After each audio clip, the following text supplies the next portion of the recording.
Wish you all my church apostle अनकरुणा ji, dear papa ji, हम आपको मुबारकबाद देते हैं इस अपने चर्च की तरफ से। खुदावंद आपको लंबी जिंदगी दे और हम आपके लिए वर्शिप करना चाहते हैं।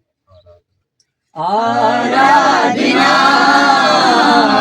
आराधना आराधना तेरी आराधना आराधना आराधना आराधना तेरी आराधना। मैं वांगियों का बांधे उड़ता ही जावांगा, तेरी महिमा कर करके नवा बल मैं पावांगा। मैं वांगियों का बांधे उड़ता ही जावांगा, तेरी महिमा